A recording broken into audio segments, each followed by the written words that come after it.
अस्सलाम वालेकुम, welcome back to learn with मी।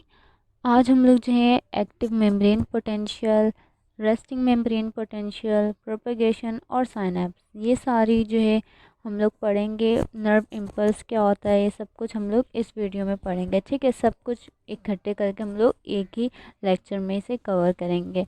अगर आप लोग इसे डिटेल में देखना चाहते हैं तो डिटेल वीडियोस भी अपलोड हो चुकी हैं। ठीक है, आप लोग वो भी देख सकते हैं। हम लोग स्टार्ट करते हैं। ठीक है, यहाँ पे हमारे पास है नर्वस सिस्टम। ठीक है, नर्वस सिस्टम हमारे पास दो में डिवाइड हुआ होता है। इसकी दो टाइप्स होती हैं, एक होता है सेंट्रल नर्वस सिस्टम, दूसरा होता है पेरिफेरल नर्वस सिस्टम। ठीक है, इसकी फर्दर टाइप्स भी होती हैं। इसमें ब्रेन और स्पाइनल कोड आता है, इसमें ब्रेन आता है और स्पाइनल कोड आता है। इसमें सेंसरी न्यूरॉन और मोटर न्यूरॉन आती है, फिर मोटर न्यूरॉन की फर्दर टाइप्स होती हैं। ठीक है, ऐसे करके इसकी क्लासिफिकेशन है। इस क्लासिफिकेशन को भी मैं आप लोगों को डिटेल में बताऊँगी। ठीक है, तो हमारे पास सबसे पहले बात आती है कि नर्वस सिस्टम होता क्या है, नर्वस सिस्टम किस चीज़ से मिलकर बनता है। तो नर्वस सिस्टम हमारे पास एक सेल होते हैं जिसे हम लोग न्यूरॉन कहते हैं, उससे मिलकर हमारे पास नर्वस सिस्टम बना होता है। किससे मिलकर? न्यूरॉन से मिलकर हमारे पास नर्वस सिस्टम बना हुआ होता है। और न्यूरॉन हमारे पास स्पेशल सेल होते हैं। कौन से सेल होते हैं? न्यूरॉन हमारे पास एक स्पेशल सेल होते हैं जो मैसेज को लेकर आते भी हैं और लेकर जाते भी हैं। ठीक है, न्यूरॉन समझ आ गया। और न्यूरॉन जो है ना हमारे पास longest cell of the body होते हैं। न्यूरॉन हमारे पास क्या होते हैं? Longest cell of the body होते हैं, जबकि ओवम जो है हमारे पास largest cell of the body होते हैं। ठीक है, ऑफ द फीमेल बॉडी। सही। अब हम लोग ने न्यूरॉन तो पढ़ लिया। अब हम लोग देखते हैं भाई न्यूरॉन का स्ट्रक्चर कैसा होता है। तो ये मैंने आप लोगों के पास स्ट्रक्चर बना दी, थोड़ा रफली स्ट्रक्चर बनाया। ठीक है, बस आप लोग को समझाने के लिए। तो हमारे पास जो न्यूरॉन की बॉडी है, जो न्यूरॉन का स्ट्रक्चर, उसमें तीन मेन चीज़ें होती हैं। ठीक है, यहाँ से लेके यहाँ तक जो होता है वो हमारे पास एक्सोन होता है। ठीक है, यहाँ से यहाँ तक हमारे पास एक्सोन हो गया। ये जो पूरी अंदर की बॉडी होती है, इसे हम लोग सोमा कहते हैं, या इसे हम लोग सेल बॉडी भी बोलते हैं। ठीक है, सोमा या सेल बॉडी भी हम लोग इसे बोलते हैं। और इसके बीच में हमारे पास क्या पाया जाता है? न्यूक्लियस पाया जाता है। मैंने आप लोगों को बोला था इसमें तीन मेन चीज़ें होती है। तो तीन मेन चीज़ें क्या हैं? एक्सोन है, सोमा है, और दूसरा यहाँ पे ये जो हमारे पास होती है इसे हम लोग डेंड्राइट कहते हैं। ठीक है, इसे हम लोग क्या कहते हैं? डेंड्राइट कहते हैं। तो हमारे पास जो तीन मेन चीज़ें होगी, सही, एक्सोन हो गया, सोमा हो गया और डेंड्राइट हो गया। ये तीन मेन चीज़ें हो गई। अब एक्सोन में हमारे पास ये जो चीज़ होती है उसे हम लोग एक्सोन टर्मिनल कहते हैं। ठीक है, एक्सोन टर्मिनल कहते हैं इसे हम लोग। सही, एक्सोन टर्मिनल हो गया। और यहाँ पे हमारे पास ये एक्सोन जो है कवर हुआ हुआ होता है एक शीट से, जिसे हम लोग कहते हैं मेलाइन शीट। ठीक है, मेलाइन शीट से ये मिलकर बनता है, या मेलाइन शीट से कवर हुआ हुआ होता है, मिलकर बनता नहीं है। ठीक है, मेलाइन शीट हमारे पास क्या है, एक आप लोग को एग्जांपल दे दूँ मेलाइन शीट की। क्या होती है मेलाइन शीट? जैसे कि हमारे पास यहाँ पे मैं बना लेती हूँ, आप लोगों को एक्सोन बना के दिखाती हूँ। ठीक है, ये हमारे पास एक्सोन है। फॉर एग्जांपल ये एक्सोन है, ये एक्सोन नहीं है, और ये हमारे पास एक्सोन है। ठीक है, इसके पास जो है हमारे पास कवरिंग है मेलाइन शीट की, इसके पास कवरिंग नहीं है मेलाइन शीट की। अब हमारे पास ये रेस हुई है। ठीक है, तो हमारे पास यहाँ पे जो रेस हुई है उसमें ये हमारे पास जल्दी पहुँच जाएगा, जबकि ये वाला जो है वो बहुत स्लो पहुँचेगा। मीन्स जिसके पास मेलाइन शीट होगी उसका फ्लो जो है वो फास्ट होगा। ठीक है, जिसके पास नहीं होगी उसका फ्लो स्लो होगा। तो मेलाइन शीट इसलिए लगी हुई होती है कि वो जो मैसेज है हमारे पास उसको जल्दी पहुंचा सके। ठीक है, हमारे पास स्ट्रक्चर ऑफ न्यूरॉन भी हो गया। सही है, अब हम लोग क्या पढ़ेंगे? न्यूरॉन इम्पल्स क्या होता है। न्यूरॉन इम्पल्स क्या होता है? मैसेज, मैंने आप लोग को बोला न्यूरॉन क्या करता है, मैसेज लेकर आता है और न्यूरॉन मैसेज लेकर जाता भी है। अब न्यूरॉन के अंदर कैसे मैसेज आता है और फिर कैसे वो जाता है, उसको हम लोग कहते हैं नर्व इम्पल्स। ठीक है, अब हमारे पास नर्व इम्पल्स तो ठीक है, यहाँ पर मैं लिख देती हूँ, हमारे पास क्या होता है? Nerve impulse. ठीक है, नर्व इम्पल्स। अब नर्व हमारे पास क्या होती है? नर्व हमारे पास बंडल होता है न्यूरॉन का। किसका बंडल होता है भाई? न्यूरॉन का बंडल होता है। बहुत सारे यहाँ पे मैं आप लोगों को बना देती हूँ, यहाँ हमारे पास बहुत सारे न्यूरॉन है, बहुत सारे न्यूरॉन है, उनका जो बंडल है उसे हम लोग क्या कहते हैं? नर्व्स कहते हैं। नर्व्स क्या है? Bundle of neuron. Nerve impulse क्या है कि कैसे हमारे पास जो है वो मैसेज ट्रेवल हो रहा है न्यूरॉन के अंदर, कैसे मैसेज जा रहा है, उसे हम लोग कहते हैं नर्व इम्पल्स। ठीक है, मैसेज न्यूरॉन में इलेक्ट्रिक करंट की फॉर्म में जाता है। तो जो इलेक्ट्रिक करंट की फॉर्म में न्यूरॉन के अंदर जो मैसेज ट्रैवल करवाता है उसे हम लोग क्या कहते हैं? Nerve impulse. ठीक है, नर्व इम्पल्स समझ में आ गया। हमारे पास बंडल ऑफ न्यूरॉन क्या होता है, नर्व्स होता है। नर्व इम्पल्स क्या होता है ये भी समझ आ गया भाई। जो मैसेज इलेक्ट्रिक करंट की फॉर्म में न्यूरॉन के अंदर लेकर जाए, उसे ट्रैवल करवाए, उसे हम लोग नर्व इम्पल्स कहते हैं। अब हमारे पास एक एग्जांपल दे दो आपको न्यूरॉन कैसा होता है। ठीक है, यहाँ पे हमारे पास एक आइज़ है, ठीक है, और यहाँ पे हमारे पास हैंड है, और यहाँ पे हमारे पास ब्रेन है। ठीक है, अब एक जो है आपने बॉल देखी, ठीक है, आपकी आइज़ ने एक बॉल देखी जो कि आपकी तरफ आ रही है। आपकी आइज़ पे जो न्यूरॉन लगी हुई होती हैं, नर्व्स लगी हुई होती हैं, क्योंकि नर्व्स हमारे पास बंडल ऑफ न्यूरॉन होता है, तो न्यूरॉन नर्व्स लगी हुई होती है, तो नर्व्स के अंदर जाहिर सी बात है बंडल ऑफ न्यूरॉन है, तो न्यूरॉन होगी। फिर वो हमारे पास क्या करती है, मैसेज को लेती है, भाई हमारे पास ये बॉल आ रही है ये वो। तो फिर हमारे पास न्यूरॉन से जो है मैसेज जाता है ब्रेन तक। फिर ब्रेन के पास जैसे ही चले जाता है, वो रिसीव करता है, फिर रिस्पॉन्स करता है। फिर ब्रेन, तो जो ब्रेन से हैंड की तरफ हमारे पास न्यूरॉन आ रही होती हैं, तो वो उसको रिस्पॉन्स करता है। और फिर न्यूरॉन जो हमारे पास हैंड की तरफ आ रही होती है, फिर वो उसे मैसेज देता है कि अब इसे कैच कर देना है। तो मैसेज लेकर कौन जाता है, जो हैंड की तरफ न्यूरॉन आ रही होती है वो। फिर हमारे मसल्स जो हैं बॉल की तरफ बढ़ते हैं और हम उसे कैच कर लेते हैं। ठीक है, ये एक छोटी सी एग्जांपल थी। अब हम लोग पढ़ेंगे कि जनरेशन कैसे होती है और ट्रांसमिशन कैसी होती है नर्व इम्पल्स की। मतलब वो नर्व इम्पल्स जनरेट कैसे होता है। और नर्व इम्पल्स हमारे पास क्या होता था, जो इलेक्ट्रिक करंट की फॉर्म में मैसेज ट्रैवल करवाए न्यूरॉन के अंदर, वो हमारे पास नर्व इम्पल्स होता था। तो उसके हम लोग ट्रांसमिशन और जनरेशन पढ़ रहे हैं। ठीक है, तो इसमें हमारे पास सबसे पहले क्या आता है, रेस्टिंग मेम्ब्रेन पोटेंशियल। सही है, सबसे पहले हमारे पास आता है resting membrane potential. Resting membrane potential क्या है, रेस्टिंग से हमें समझ में आ रहा है कि न्यूरॉन जो है वो रेस्ट में होगी। अब न्यूरॉन में आपको बता दूं कि हर वक्त वो रेस्ट में नहीं होती, हर वक्त वो काम ही कर रही होती है। लेकिन एक कंडीशन आप सपोज करो, एक रूम है, डार्क रूम, जिसमें बिल्कुल अंधेरा है। सही है, या अंधेरा, चलो ठीक है, अंधेरे वाली एग्जांपल ले लो। ठीक है, बिल्कुल अंधेरा है, अब आप लोगों को कुछ भी नहीं दिख रहा। तो जो आपकी आइज़ वाली न्यूरॉन है ना, वो इस वक्त कौन सी कंडीशन में होगी, वो रेस्टिंग की कंडीशन में होगी। तो जो चीज़ हमारे पास रेस्टिंग की कंडीशन में होगी, अब आप लोग की सिर्फ आइज़ वाली नर्व जो है वो रेस्टिंग की कंडीशन में, बाकी सारी नर्व जो हैं वो आपके न्यूरॉन वगैरह वो सब काम कर रही हैं, लेकिन आइज़ वाली जो है रेस्टिंग की कंडीशन में। इससे हम लोग जो है रेस्टिंग मेम्ब्रेन पोटेंशियल निकालते हैं।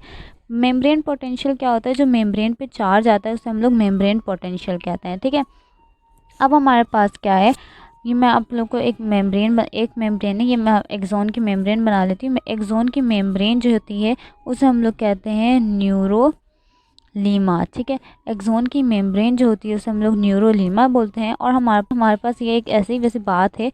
ठीक है, हमारे पास इंटरनल जो है ना, इंटरनल या इंट्रासेलुलर हमारे पास जो है, और एक्स्ट्रा सेलुलर। ठीक है, इंट्रा मतलब अंदर सेल के, और बाहर मतलब एक्स्ट्रा सेलुलर। ठीक है, तो इंट्रा सेलुलर हमारे पास जो है वो पोटेशियम आयन ज़्यादा होते हैं, जबकि सोडियम आयन जो है वो कम होते हैं। यहाँ पे हमारे पास सोडियम आयन ज़्यादा होते हैं और पोटेशियम आयन कम होते हैं। तो ये मैंने एक्सॉन की मेम्ब्रेन बनाई है ना, तो ये मेम्ब्रेन है एक्सॉन की। अब एक्सॉन की मेम्ब्रेन मतलब सेल के अंदर जो है कौन सा आयन ज़्यादा होंगे, इंट्रा सेलुलर में हमारे पास पोटेशियम आयन ज़्यादा होते हैं, तो यहाँ पे हमारे पास पोटेशियम आयन ज़्यादा होंगे। और बाहर हमारे पास एक्स्ट्रा सेलुलर क्या होता है, सोडियम आयन ज़्यादा होते हैं। तो बाहर हमारे पास सोडियम आयन ज़्यादा हो गए, अंदर हमारे पास पोटेशियम आयन ज़्यादा हो गए। अब ऐसा नहीं होता कि अंदर भी पॉजिटिव बाहर भी पॉजिटिव। तो यहाँ पे हमारे पास कुछ प्रोटीन होते हैं जो नेगेटिवली चार्ज होते हैं, उनकी वजह से यहाँ पे हमारे पास नेगेटिव चार्ज आ जाता है। अभी आप लोग को एक पिक दिख रही होगी कि उसमें हमारे पास एक तरफ पोटेशियम है और एक तरफ हमारे पास क्या रखा है, बड़े से प्रोटीन रखे हुए हैं। ठीक है, तो प्रोटीन का वेटेज जो है हमारे पास ज़्यादा है कंपेयर टू पोटेशियम। ठीक है, तो हमारे पास अंदर जो मेम्ब्रेन का चार्ज है, इसीलिए हमारे पास चार्ज जो है वो नेगेटिव आ जाता है और बाहर हमारे पास पॉजिटिव हो जाता है, बिकॉज ऑफ के अंदर हमारे पास प्रोटीन है जो पॉजिटिव जो नेगेटिव चार्ज है। ठीक है, तो हमारे पास ये जो डिफरेंस आता है, ये हमारे पास जो स्टेट होती है ना, वो पोलराइजेशन स्टेट होती है। पोलराइजेशन स्टेट का मतलब कि हमारे पास अनइक्वल जब डिस्ट्रीब्यूशन होती है चार्ज की, या आयंस की दो साइड पे अनइक्वल डिस्ट्रीब्यूशन होती है, उसे हम लोग पोलराइजेशन कहते हैं। ठीक है, तो हमारे पास क्या है, जो मेम्ब्रेन का इसमें डिफरेंस आता है ना, उसे हम लोग क्या कहते हैं, रेस्टिंग मेम्ब्रेन पोटेंशियल। जो चार्ज का डिफरेंस होता है उसे हम लोग मेम्ब्रेन पोटेंशियल कहते हैं। अब पोटेंशियल कहते हैं, ठीक है, चार्ज के डिफरेंस को मेम्ब्रेन पे तो मेम्ब्रेन पोटेंशियल कहेंगे, ठीक है। तो हमारे पास यहाँ पे जो मेम्ब्रेन पोटेंशियल आता है वो -70 MV आता है, -70 MV आता है, ठीक है। तो हमारे पास रेस्टिंग मेम्ब्रेन पोटेंशियल क्या हो गई, -70 MV हो गई, ठीक है। तो हमारे पास अंदर कौन से चार्ज है, नेगेटिव नेगेटिव है, और बाहर हमारे पास कौन से चार्ज है, पॉजिटिव पॉजिटिव चार्ज है। अभी आप लोग को पिक में अच्छे से दिख भी रहा होगा, ठीक है। तो हमारे पास अंदर नेगेटिव चार्ज हो गए, बाहर पॉजिटिव चार्ज हो गए, और जो हमारे पास मेम्ब्रेन पोटेंशियल है हमारे पास वो कि रेस्टिंग मेम्ब्रेन पोटेंशियल वो -70 MV आ गया, ठीक है। ये आप लोग पिक में अच्छे से देख लें, सही है। अब हम लोग क्या करेंगे, हम लोग बढ़ते हैं अपने दूसरे ट्रांसमिशन की तरफ। तो हमारे पास जो दूसरी ट्रांसमिशन है रेस्टिंग मेम्ब्रेन तो गया, अब हमारे पास है action membrane potential. Action membrane potential या इसे हम लोग एक्टिव मेम्ब्रेन पोटेंशियल भी कहते हैं, ठीक है। तो यहाँ पे मैं एक्शन पोटेंशियल लिख रही हूँ, एक्टिव मेम्ब्रेन पोटेंशियल भी हम लोग इसे बोलते हैं। एक्टिव का मतलब भाई मेम्ब्रेन एक्टिव हो गई, हमारे पास न्यूरॉन जो है वो एक्टिव हो गई। तो यहीं पे मैं आप लोग को वही बना के दिखाती हूँ। यहाँ पे हमारे पास क्या है, एक्सोन है। हमारे पास सवाल ये आता है भाई न्यूरॉन एक्टिव कब होगी, जब हमारे पास मैसेज आएगा तो जाहिर सी बात है न्यूरॉन एक्टिव हो जाएगी, स्टिमुलस आएगा हमारे पास न्यूरॉन एक्टिव हो जाएगी। तो यहाँ पे हमारे पास स्टिमुलस आ गया तो हमारे पास न्यूरॉन जो है एक्टिव हो जाएगी। यहाँ पे मैंने आप लोग को बोला था यहाँ पे हमारे पास नेगेटिव चार्ज होते हैं, बाहर हमारे पास क्या होते हैं, पॉजिटिव चार्ज होते हैं। नेगेटिव चार्ज, पॉजिटिव चार्ज, सही। ये हमारे पास ये वाली कौन सी कंडीशन थी, ये हमारे पास रेस्टिंग मेम्ब्रेन पोटेंशियल की कंडीशन थी। अब मैं आप लोगों को एक और चीज़ बना के दिखा देती हूँ। ये हमारे पास दो चैनल्स हैं, ये हमारे पास पंप है, ठीक है, और ये हमारे पास वापस चैनल हैं, ठीक है। इन चैनल को ज़रा बंद कर देते हैं। और यहाँ पे हमारे पास फिर दो चैनल्स हैं, यहाँ पे भी हमारे पास चैनल्स हैं, ठीक है। तो ये हमारे पास एक्टिव मेम्ब्रेन पोटेंशियल का मैं आप लोग को बता रही हूँ। हमारे पास जैसे ही स्टिमुलस आता है ना, तो हमारे पास ये जो मेम्ब्रेन जो होती है उसमें हमारे पास क्या लगे हुए होते हैं, ये हमारे पास जो दो हैं वो सोडियम गेट्स हैं, या आप लोग सोडियम चैनल्स भी बोल सकते हैं, ठीक है। यहाँ पे ये जो दो हैं वो हमारे पास पोटेशियम गेट्स हैं, या आप लोग पोटेशियम चैनल्स भी बोल सकते हैं। तो ये मेम्ब्रेन पे हमारे पास लगे हुए होते हैं, ठीक है। जैसे ही हमारे पास स्टिमुलस आएगा, ये जो Na मीन्स सोडियम के जो हमारे पास गेट्स हैं वो ओपन हो जाएंगे। जैसे ही हमारे पास सोडियम के गेट्स ओपन हो जाएंगे तो सोडियम हमारे पास बाहर होता है ना सोडियम, तो सोडियम बाहर से कहाँ आ जाएगा, अंदर आ जाएगा। अभी आप लोगों को पिक में भी दिख रहा होगा, हमारे पास सोडियम के जो गेट्स हैं वो ओपन हो गए और सोडियम बाहर से कहाँ आ रहा है, अंदर इंटर हो रहा है, ठीक है। अब मैं आप लोग को इसका ग्राफ में भी बता देती हूँ। ये हमारे पास एक ग्राफ है, ठीक है, ये हमारे पास ग्राफ है। यहाँ पे मैंने आप लोग को बोला था रेस्टिंग मेम्ब्रेन पोटेंशियल हमारे पास कितनी होती है, -70 MV, और यहाँ पे मैं आप लोग को +40 लिख के दे देती हूँ, ठीक है। तो हमारे पास मेम्ब्रेन क्या है, न्यूरॉन क्या है जब रेस्टिंग में, तो ये है। जैसे ही हमारे पास स्टिमुलस आया, यहाँ पे हमारे पास स्टिमुलस आया, जैसे स्टिमुलस आएगा ये हमारे पास मेम्ब्रेन पोटेंशियल जो है इंक्रीज़ होने लग जाएगा, ठीक है। माइनस छोटा होता है, पॉजिटिव बड़ा होता है, तो हमारे पास ये इंक्रीज़ होने लग जाएगा। जैसे ही ये 40 तक पहुँचेगा, +40 तक पहुँचेगा, इस स्टेट को हम लोग क्या बोलते हैं, डीपोलराइजेशन स्टेट कहते हैं, ठीक है। डीपोलराइजेशन इस स्टेट को कहते हैं। जैसे ही हमारे पास 40 तक पहुँचेगा, हमारे पास सोडियम आयंस वैसे यहाँ तक था, यहाँ तक था, यहाँ तक था, हमारे पास सोडियम आयंस जो है अंदर आ रहे थे। जैसे ये 40 तक पहुँचेगा, हमारे पास सोडियम गेट्स जो हैं वो क्लोज़ हो जाएंगे। जैसे ही क्लोज़ हो जाएंगे उसी वक्त जो है हमारे पास पोटेशियम गेट्स खुल जाएंगे। तो यहाँ पे हमारे पास सोडियम गेट्स ओपन हुए थे, यहाँ पे हमारे पास सोडियम गेट्स क्लोज़ हो जाएंगे, और यहीं पे हमारे पास पोटेशियम के जो गेट्स हैं वो ओपन हो जाएंगे, ठीक है। तो हमारे पास ये ओपन हो जाएंगे। अब हमारे पास क्या होगा, पोटेशियम हमारे पास अंदर होता है, ठीक है। तो पोटेशियम हमारे पास अंदर से कहाँ आना स्टार्ट कर देगा, बाहर आना स्टार्ट कर देगा, अपोजिट हो जाएगा। मैंने आप लोगों को क्या बोला था कि अंदर जो हमारे पास पोटेशियम होता है, बाहर हमारे पास सोडियम होता है, लेकिन इसमें हमारे पास जैसे ही स्टिमुलस आएगा, जो हमारे पास सोडियम गेट्स हैं वो ओपन हो जाएंगे, तो सोडियम अंदर आने लग जाएगा। जैसे ही हमारे पास +40 तक पहुंचेगा, सोडियम जो है वो के जो गेट्स हैं वो क्लोज हो जाएंगे, पोटेशियम के गेट्स खुल जाएंगे। तो पोटेशियम अब हमारे पास अंदर था तो वो बाहर आने लग जाएगा, ठीक है। तो वो कितना बाहर आएगा, वो बाहर आते रहेगा। अब हमारे पास वो -70 तक नहीं पहुँचेगा। क्यों नहीं पहुँचेगा इसका भी मैं आपको रीज़न बता देती हूँ। वो थोड़ा सा ऐसे नीचे चले जाएगा, ठीक है। वो हमारे पास इसलिए नहीं पहुँचेगा क्योंकि मैंने आप लोगों को इंट्रा और एक्स्ट्रा सेलुलर का बताया था कि इंट्रा सेलुलर हमारे पास पोटेशियम आयन ज़्यादा होते हैं, एक्स्ट्रा सेलुलर हमारे पास Na आयन ज़्यादा होते हैं, सोडियम आयन ज़्यादा होते हैं, ठीक है। लेकिन यहाँ पे क्या हुआ, हमारे पास जैसे ही सोडियम अंदर आया, Na आयन्स अंदर आए, तो Na आयन्स की कंसनट्रेशन अंदर बढ़ गई और पोटेशियम हमारे पास बाहर चले गए। तो अंदर क्या हो गए, सोडियम आयन्स हो गए और बाहर हमारे पास पोटेशियम आयन्स हो गए, ठीक है।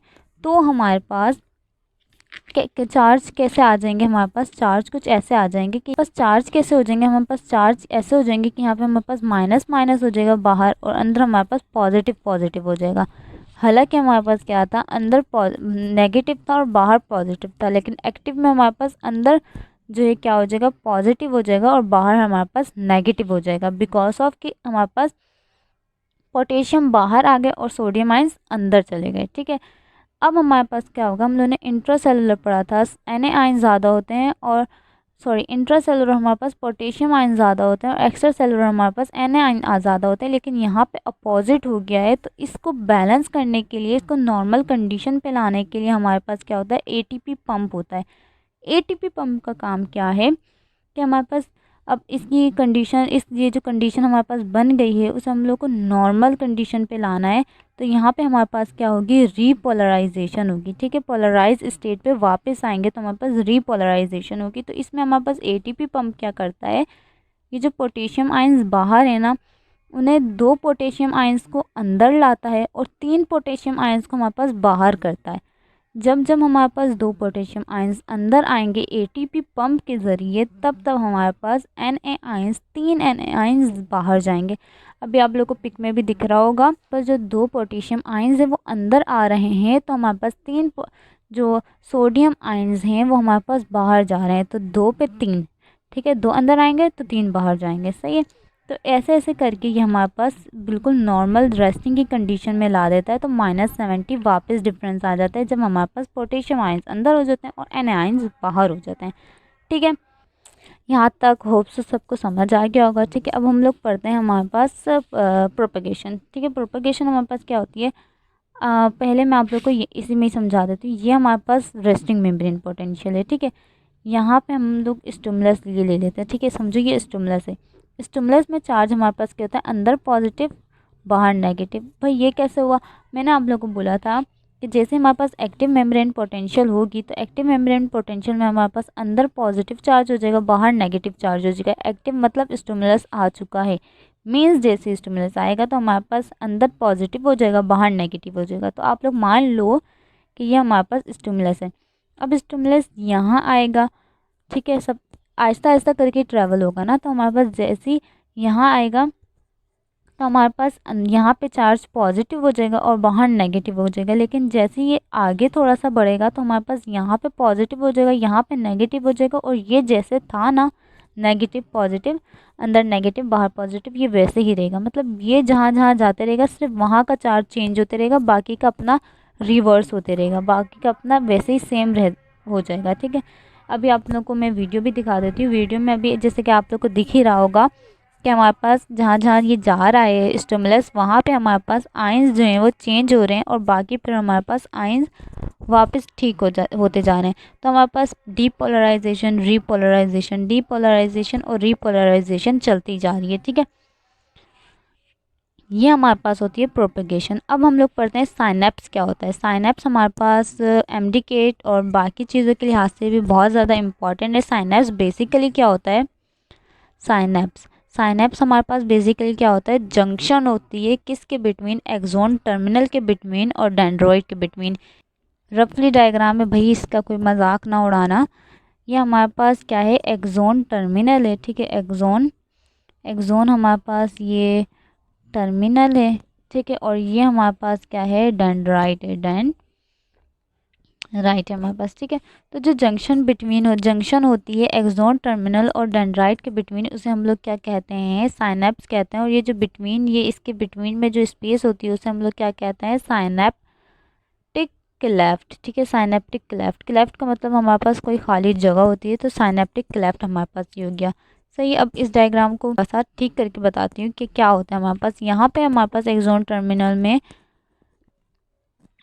हमारे पास वेसल्स टाइप होते हैं, ठीक है। वेसल्स के अंदर हमारे पास क्या होते हैं, न्यूरोट्रांसमीटर होते हैं। न्यूरोट्रांसमीटर वैसे हमारे पास बहुत टाइप्स के होते हैं, लेकिन जो एक्सॉन टर्मिनल में होते हैं, जो हमारे पास मैसेज आगे लेके जाते हैं, जो नॉर्मली होते हैं, ठीक है, वो हमारे पास क्या होते हैं, न्यूरो ट्रांसमीटर जो है हमारे पास यहाँ पे कौन से होते हैं, एसिटाइल कोलाइन हमारे पास क्या होते हैं, एसिटाइल कोलाइन यहाँ पे पाए जाते हैं, ठीक है। तो यहाँ पे हमारे पास जो नॉर्मली जो मैसेज आगे लेकर जाते हैं न्यूरो ट्रांसमीटर, वो कौन से होते हैं, एसिटाइल कोलाइन हमारे पास होते हैं। और यहाँ पे हमारे पास कैल्शियम का जो है चैनल लगे हुए होते हैं, यहाँ पे हमारे पास कैल्शियम चैनल होते हैं। जैसे ही देखो हमारे पास सबसे पहले डेंड्राइट तक आएगा मैसेज, फिर आगे आगे जाएगा तो पूरे एक्सोन में ट्रैवल होकर वो कहाँ पे आ जाएगा, एक्सोन टर्मिनल में आ जाएगा। यहाँ पे हमारे पास स्टिमुलस और मैसेज जिसे आप लोग बोलें वो हमारे पास एक्सोन टर्मिनल तक जैसे ही आएगा, जो कैल्शियम आयंस है ना वो ओपन हो जाएंगे। जैसे कैल्शियम आयंस ओपन हो जाएंगे तो कैल्शियम बाहर से कहाँ आ जाएगा, अंदर जैसे इंटर होगा। कैल्शियम के अंदर इंटर होने से ये जो हमारे पास न्यूरोट्रांसमीटर है वो जो है इस मेम्ब्रेन से कनेक्ट हो जाएंगे, और इस मेम्ब्रेन का नाम है प्री साइनेप्टिक मेम्ब्रेन। क्या नाम है, प्री साइनेप्टिक मेम्ब्रेन। आप लोगों की बर्थडे होती है भाई, प्री बर्थडे, फिर बर्थडे होती है, फिर पोस्ट बर्थडे होती है। तो प्री मतलब पहले और पोस्ट मतलब बाद में। तो ये जो साइनेप्टिक से पहले उसे हम लोग प्री साइनेप्टिक मेम्ब्रेन कहेंगे, और इस मेम्ब्रेन को हम लोग कहेंगे post synaptic membrane. Means synaptic के बाद जो आ रही है, पहले जो आ रही है वो प्री, बाद जो आ रही है वो पोस्ट। तो हमारे पास कैल्शियम आयंस जैसे ही ओपन हो जाएंगे, ये हमारे पास इसकी मेम्ब्रेन से जो है अटैच हो जाएगा। तो जैसे ये मेम्ब्रेन से अटैच हो जाएगा, यहाँ से हमारे पास एसिटाइल कोलाइन जो है वो रिलीज़ हो जाएंगे। ये मैं आपको सिर्फ एक का करके बता रही हूँ, सब में होगा, ठीक है। जैसे ही रिलीज़ हो जाएंगे तो हमारे पास क्या होगा, यहाँ पे हमारे पास जो है रिसेप्टर्स लगे हुए होते हैं, डेंड्रॉइड पे रिसेप्टर्स लगे हुए होते हैं। वो जो एसिटाइल कोलाइन है उसको रिसीव करते जाएंगे और अंदर भेजते जाएंगे, ठीक है। रिसीव करते जाएंगे और अंदर भेजते जाएंगे, सही है। ये अभी आप लोग को मैं एक पिक दिखा देती हूँ, इसमें आप लोग देख रहे हैं भाई ऐसा हो रहा है, ठीक है। पिक आप लोगों ने देख ली, सही है। हमारे पास ऐसा हो रहा है। अब हमारे पास क्या हुआ कि हमारे पास मैसेज यहाँ से आया, कैल्शियम आयंस ओपन हुए, यहाँ पे हमारे पास फ्यूजन हुई, इसने हमारे पास एक्सेप्ट किया, फिर हमारे पास क्या हो गया, आगे हम लोग को भेज दिया। क्या भेज दिया, एसिटाइल कोलाइन स्टिमुलस हमारे पास आगे आ गया, ठीक है। क्योंकि एसिटाइल कोलाइन हमारे पास मैसेज को आगे लेके आता है, तो मैसेज को हमारे पास इसने यहाँ पे डेंड्राइट तक दे दिया। अब मैसेज जैसे हमारे पास डेंड्राइट तक आ गया तो वही हमारे पास एक्टिव मेम्ब्रेन पोटेंशियल वाला होगा। जैसे मैंने आप लोग को बताया था, Na चैनल्स होते हैं, फिर यहाँ पे हमारे पास जो है पोटेशियम चैनल्स होते हैं। Na चैनल सबसे पहले ओपन होंगे, ठीक है। तो हमारे पास +40 तक जैसे ही पहुँचेगा तो Na चैनल्स क्लोज हो जाएंगे, फिर हमारे पास पोटेशियम के चैनल्स खुलेंगे। पोटेशियम चैनल जैसे ही खुलेंगे तो फिर हमारे पास हम यहाँ पे हमारे पास डीप पोलराइजेशन होगी। जैसे ही हमारे पास जो है पोटेशियम चैनल्स होंगे तो हमारे पास चैनल्स खुलेंगे तो हमारे पास रीपोलराइजेशन हमारे पास स्टार्ट हो जाएगी, सही है। हमारे पास रीपोलराइजेशन जैसे स्टार्ट हो जाएगी तो हमारे पास वो थोड़ा सा नीचे आ जाएगा। तो हमारे पास क्या होगा, इसे नॉर्मल कंडीशन में लाने के लिए हमारे पास एटीपी पंप होता है, फिर वो 2 पोटेशियम को अंदर करेगा, 3 जो है सोडियम आयंस उन्हें बाहर करेगा। ऐसे ही हमारे पास फिर ये चलता जाएगा। फिर ये जो डेंड्राइट है इसके एक्सॉन टर्मिनल तक जैसे पहुंचेगा तो वापस से ये प्रोसेस शुरू हो जाएगा, ठीक है। अब हमारे पास क्या है, एक मैसेज को हम लोगों ने भेजना है, अब उस मैसेज को रोकना भी तो है ना। तो हमारे पास क्या होता है, यहाँ पे एक एंजाइम होता है जिसे हम लोग क्या कहते हैं, बिल्कुल यही चीज़ है, एसिटाइल कोलाइन। अब यहाँ पे आप लोग क्या, कोलाइन है, ठीक है। तो यहाँ पे आप लोगों ने पूरी कोलाइन की स्पेलिंग लिखने के बाद आप लोगों ने क्या करना है, एस लिख देना है, TRASE स्ट्रेस लिख देना। तो यहाँ पे हमारे पास क्या बन जाएगा, एसिटाइल कोलाइन स्ट्रेस बन जाएगा। जहाँ पे हमारे पास ASE जहाँ पे हमारे पास आता है उसका मतलब इंजाइम होता है। तो ये हमारे पास इंजाइम है, ये इस पे अटैच हो जाएगा। जब ये इस पे अटैच हो जाएगा तो एसिटाइल कोलाइन जो हमारे पास न्यूरो ट्रांसमीटर है वो अटैच नहीं हो पाएंगे और फिर हमारे पास मैसेज आगे नहीं जा पाएगा। तो बेसिकली ये हमारे पास क्या करता है, मैसेज को आगे जाने से रोकता है। होपफुली आप लोगों को सब कुछ अच्छे से समझ में आ गया होगा। अगर आप लोगों को इन सब की डिटेल वीडियो भी चाहिए तो वो भी अपलोड हुई है, उनमें भी कोई ज़्यादा ख़ास बात है नहीं, यही चीज़ है सारी, ठीक है। आप लोगों को एक व्हाट्सएप नंबर शो हो रहा होगा, अगर आप लोग को इस ग्रुप में ऐड होना है तो आप लोग ऐड हो सकते हो। इस पे आप लोग को इम्पोर्टेंट चीज़ें, टारगेट पेपर प्रोवाइड किए जाएंगे। यहाँ पर जो कोचिंग के टेस्ट वगैरह होते हैं, कोचिंग के जो हमारे पास पेपर होते हैं, आप लोग को वो भी प्रोवाइड किए जाएंगे। हर तरीके से हेल्प करने की आप लोग की कोशिश करेंगे। तो आप लोग चैनल को भी सब्सक्राइब कर लें, ग्रुप में भी ज्वाइन हो जाएं, ठीक है। आप लोग इस नंबर पर मैसेज करेंगे, आप लोगों को एक लिंक दे दिया जाएगा, उसके ज़रिए आप लोग ग्रुप में क्या हो जाएगा, आ जाइएगा। सही है। अभी तक के लिए अल्लाह हाफ़िज़।